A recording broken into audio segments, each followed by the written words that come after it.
अप्रैल का महीना शुरू होते ही देश भर में पेंशन को लेकर एक बार फिर हलचल तेज हो गई है और इस बार जो खबरें सामने आ रही है वो सीधे तौर पर गरीब, बुजुर्ग, विधवा महिलाओं और दिव्यांग लोगों की जिंदगी से जुड़ी हुई है। अगर आप भी हर महीने मिलने वाली पेंशन पर निर्भर है या आपके परिवार में कोई ऐसा सदस्य है जो इस योजना का लाभ लेता है तो ये जानकारी आपके लिए बेहद जरूरी है, क्योंकि अब नियमों में जो बदलाव हो रहे हैं उनका सीधा असर आपकी जेब पर पड़ने वाला है। कई लोग अभी भी पुराने नियमों के आधार पर बैठे हुए हैं और उन्हें यह तक पता नहीं है कि अप्रैल के बाद क्या बदल चुका है और क्या बदलने वाला है। ऐसे में जानकारी का अभाव ही सबसे बड़ा नुकसान बन सकता है। सबसे पहले बात करते हैं अलग अलग राज्यों में मिलने वाली पेंशन की राशि की, क्योंकि यह एक ऐसा मुद्दा है जिस पर अक्सर भ्रम बना रहता है। कई लोग यह मानकर बैठे हैं कि पूरे देश में एक समान पेंशन मिलती है, जबकि सच्चाई इससे बिल्कुल अलग है। बिहार जैसे राज्य में अभी बुजुर्ग, विधवा और दिव्यांग लोगों को हर महीने लगभग 1100 रुपए तक की पेंशन दी जा रही है, जिसमें केंद्र और राज्य दोनों का योगदान शामिल होता है। वहीं कुछ राज्यों में यह राशि थोड़ी कम या ज्यादा भी हो सकती है, जैसे कहीं 800, कहीं 1000 तो कहीं इससे अधिक भी दिया जा रहा है। लेकिन अप्रैल के महीने में सबसे ज्यादा चर्चा जिस बात की हो रही है वह है 3000 रुपए पेंशन मिलने की अफवाह,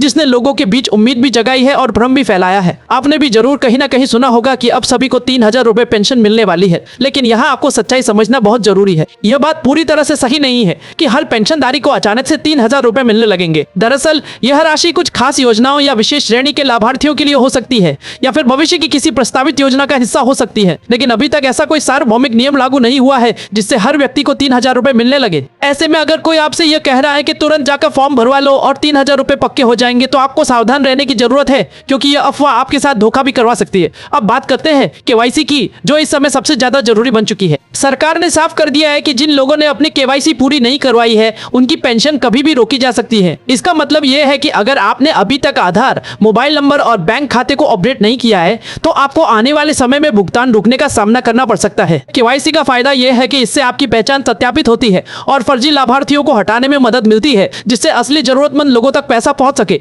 लेकिन अगर आपने इसे नजरअंदाज किया तो यही केवाईसी आपके लिए नुकसान का कारण भी बन सकती है, क्योंकि बिना इसके आपका पैसा अटक सकता है। बहुत सारे ऐसे मामले सामने आ रहे हैं जहां लोगों की पेंशन सिर्फ इसलिए बंद हो गई क्योंकि उनका आधार कार्ड बैंक खाते से लिंक नहीं था या फिर केवाईसी अधूरी थी। कई बुजुर्ग लोग तो ये समझ ही नहीं पाते कि उन्हें क्या करना है और किसके पास जाना है, और इसी वजह से महीनों तक उनकी पेंशन रुकी रहती है। ऐसे में यह जरूरी हो जाता है कि परिवार के युवा सदस्य आगे आएं और अपने घर के बुजुर्गों की मदद करें ताकि उनका हक उन्हें समय पर मिल सके। अगर आपका बैंक खाता आधार से लिंक नहीं है तो यह स्थिति और भी गंभीर हो सकती है, क्योंकि अब ज्यादातर भुगतान डायरेक्ट बेनिफिट ट्रांसफर के जरिए ही किए जा रहे हैं। आधार कार्ड और बैंक खाते की लिंकिंग अब सिर्फ एक औपचारिकता नहीं रह गई है, बल्कि यह अनिवार्य शर्त बन चुकी है। अगर आपका आधार बैंक से जुड़ा नहीं है तो सरकार आपके खाते में पैसा भेज ही नहीं पाएगी और आप ये सोचते रह जाएंगे कि आपकी पेंशन क्यों नहीं आई। कई बार लोग बैंक जाते हैं, लाइन में लगते हैं, लेकिन सही जानकारी नहीं होने के कारण उनका काम अधूरा रह जाता है। ऐसे में आपको यह सुनिश्चित करना होगा कि आपका आधार नंबर सही तरीके से आपके बैंक खाते में अपडेट हो और आपका मोबाइल नंबर भी उससे जुड़ा हुआ हो, ताकि आपको हर ट्रांजैक्शन की जानकारी मिलती रहे। अप्रैल के महीने में एक और बड़ा बदलाव ये देखा जा रहा है कि सरकार अब पेंशन वितरण में पारदर्शिता लाने के लिए नए डिजिटल सिस्टम का इस्तेमाल कर रही है। इसका मतलब यह है कि अब हर लाभार्थी का रिकॉर्ड ऑनलाइन रखा जा रहा है और किसी भी तरह की गड़बड़ी तुरंत पकड़ी जा सकती है। यह कदम जहां एक तरफ भ्रष्टाचार को रोकने में मदद करेगा, वहीं दूसरी तरफ उन लोगों के लिए चुनौती बन सकता है जो अभी तक डिजिटल सिस्टम से जुड़े नहीं है। ऐसे लोगों को अब जल्दी से जल्दी अपने दस्तावेज अपडेट करवाने होंगे और डिजिटल प्रक्रिया को समझना होगा। सबसे ज्यादा चिंता की बात यह है कि गांवों और छोटे शहरों में रहने वाले लोग अभी भी इन बदलावों से पूरी तरह अनजान हैं। उन्हें यह तक नहीं पता कि अगर उन्होंने समय रहते अपने दस्तावेज अपडेट नहीं किए तो उनकी पेंशन बंद हो सकती। कई बार तो ऐसा भी होता है कि किसी एक छोटी सी गलती की वजह से पूरा भुगतान रुक जाता है और फिर उसे चालू करवाने में महीनों लग जाते हैं। इसलिए यह जरूरी है कि आप अभी से सतर्क हो जाए और हर जरूरी काम समय पर पूरा कर ले। अगर आप या आपके परिवार में कोई भी पेंशन का लाभ ले रहा है तो अभी तुरंत जाकर यह जांच ले कि आपकी केवाईसी पूरी है या नहीं, आपका आधार बैंक से लिंक है या नहीं और आपका मोबाइल नंबर सही तरीके से अपडेट है या नहीं, क्योंकि आने वाले समय में नियम और भी सख्त हो सकते हैं और फिर सुधार का मौका भी नहीं मिलेगा। सरकार का मकसद साफ है कि केवल सही और पात्र लोगों तक ही योजना का लाभ पहुंचे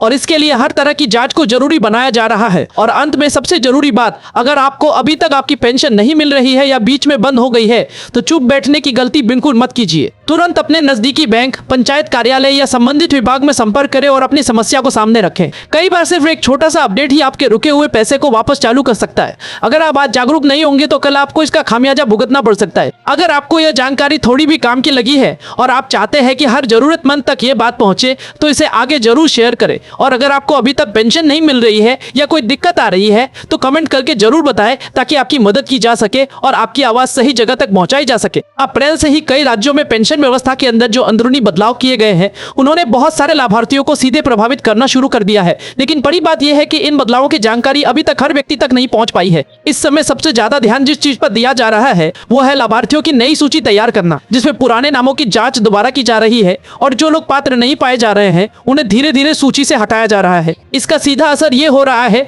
कि बहुत से लोगों की पेंशन अचानक बंद हो रही है और उन्हें कारण तक समझ नहीं आ रहा है। कई जगहों पर यह भी देखा गया है कि जिन लोगों ने सालों पहले आवेदन किया था लेकिन अब उनकी स्थिति बदल चुकी है, उन्हें भी इस बार हटाया जा रहा है, जिससे ये साफ हो गया है कि अब सरकार हर लाभार्थी की स्थिति को समय समय पर जांचने के मूड में है। दूसरी तरफ कुछ राज्यों में यह प्रक्रिया और भी सख्त कर दी गई है, जहां अब हर लाभार्थी को अपनी जीवितता प्रमाणित करनी पड़ रही है, जिसे आम भाषा में लाइफ सर्टिफिकेट कहा जाता है। जिन लोगों ने यह प्रक्रिया पूरी नहीं की उनकी पेंशन को होल्ड पर डाल दिया गया है। कई बुजुर्गों के सामने सबसे बड़ी समस्या ये आ रही है कि उन्हें यह जानकारी ही नहीं मिल पाती कि कब और कैसे ये प्रमाण देना है, और जब तक उन्हें पता चलता है तब तक उनका भुगतान रुक चुका होता है। ऐसे में परिवार के लोगों की जिम्मेदारी और भी बढ़ जाती है कि वे समय रहते इन प्रक्रियाओं को पूरा करवाएं, वरना बाद में भागदौड़ करने के अलावा कोई विकल्प नहीं बचता। एक और बड़ी बात जो इस समय सामने आ रही है वो है बैंक खातों की स्थिति। बहुत सारे ऐसे मामले मिले हैं जहां पेंशन इसलिए नहीं पहुंच पा रही है क्योंकि लाभार्थी का खाता निष्क्रिय हो चुका है या उसमें लंबे समय से कोई लेन देन नहीं हुआ है। बैंक ऐसे खातों को अपने नियमों के अनुसार बंद या फ्रीज कर देते हैं और फिर जब सरकार पैसा भेजती है